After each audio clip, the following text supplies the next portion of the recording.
The rain hadn't stopped for 3 days straight, turning the streets of Wilmington, North Carolina, into slick, glistening ribbons of asphalt. I stood at the kitchen sink, coffee cup in hand, watching the gray morning light spill across the backyard. It was early, too early, but lately, sleep had been slipping further and further away from me. Sarah hadn't come home yet. She said she was staying late at the hospital again, another double shift, another emergency, that kept her from our bed. She was a nurse, and when we first met, I admired her dedication to her work. But over the last few months, something had shifted. Her phone, once left carelessly on the counter, was now always in her pocket, face down and locked with a new passcode I didn't know. The way she spoke to me felt distant. At first, I told myself it was just stress. We'd been married for 8 years. Every couple went through rough patches, right? But last night, when I kissed her goodbye before she left for her shift, she barely looked me in the eye. And now, as the clock ticked past 6:15 a.m., a dark, gnawing feeling settled deep in my chest. Chapter 1, The First Crack. Sarah walked in at 6:32 a.m., her scrubs damp from the rain, her hair tied back in a loose ponytail. She smelled faintly of antiseptic, and something else. A hint of cologne that wasn't mine. "Hey," she said, surprised to see me standing there, coffee cup still in hand. "You're up early." "Couldn't sleep," I replied, forcing a smile. "How was your shift?" She dropped her bag by the door and avoided my gaze. "Busy. A nightmare, really. Trauma cases all night." I nodded slowly, studying her face. "You must be exhausted." "Yeah," she said, already heading toward the shower. "I'm going to crash for a few hours." Her tone was flat. Dismissive. I stayed in the kitchen long after she disappeared upstairs, the sour taste of doubt heavy on my tongue. Something wasn't right, I could feel it in my bones. Chapter 2, The Seed of Suspicion. Wilmington was a charming place, with its old brick buildings, waterfront boardwalk, and Spanish moss hanging from ancient oaks. Everyone knew everyone else, or at least, it felt that way. I owned a small construction company, mostly home renovations and deck building. Business had been slow lately, thanks to the rain, which left me with too much free time and too many thoughts I couldn't shake. That afternoon, while Sarah slept upstairs, I picked up her phone from the nightstand. It was locked, of course. She'd never had a passcode before. A sharp sting hit me in the chest. I set it back down, hands trembling. Maybe I was imagining things.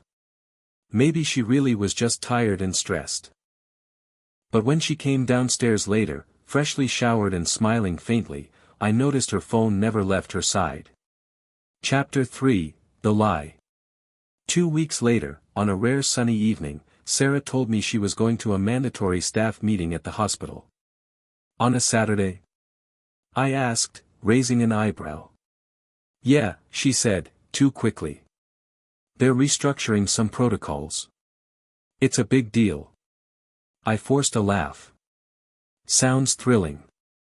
She smiled, but it didn't reach her eyes. When she left, something inside me snapped. I grabbed my truck keys and followed her. My heart pounded as I trailed her through town, careful to keep my distance. Instead of heading toward the hospital, she turned down a side street, and pulled into the parking lot of the Wharf, a popular seafood restaurant near the river. I parked a block away and walked, rain slicking my jacket, until I had a clear view of the entrance. And then I saw him. Tall, broad-shouldered, with dark hair and a cocky smile. He wrapped his arms around Sarah the second she stepped out of her car. She didn't pull away. She kissed him. My world shattered in that moment. Chapter 4, The Mask. When she came home that night, I was sitting at the kitchen table, pretending to read the paper. "How was your meeting?" I asked, keeping my voice steady. "Boring," she said, hanging up her coat. "Lots of new policies to remember." I stared at her, memorizing every lie, every twitch of her mouth as she spoke. That bad, huh? The worst. I nodded, swallowing my rage. Inside, my heart was burning. Chapter 5, Gathering Evidence. I didn't confront her right away. Instead, I started collecting proof. I checked our bank statements. Dinners, hotel stays, little charges here and there that didn't add up. I followed her again, 3 more times, each time watching from the shadows as she met him. His name was Jason Miller. Divorced, worked in medical sales, known around town as a smooth talker.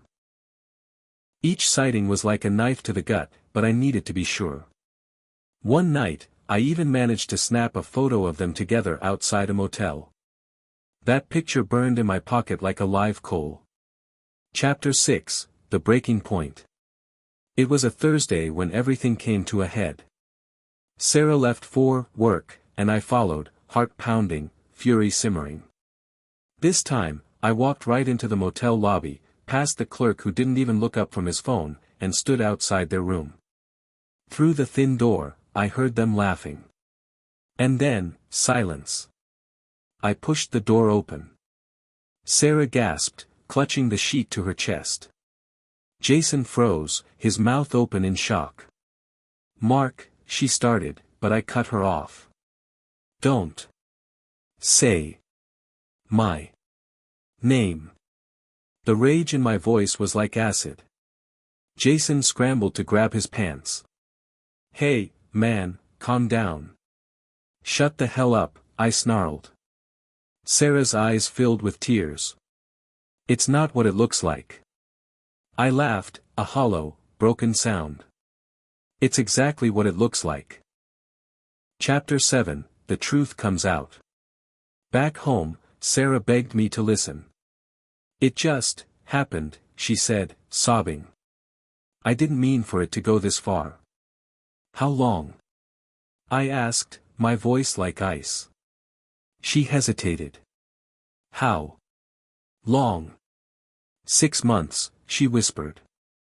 My knees nearly buckled. 6 months of lies. 6 months of me sleeping beside her while she gave herself to someone else. I couldn't breathe.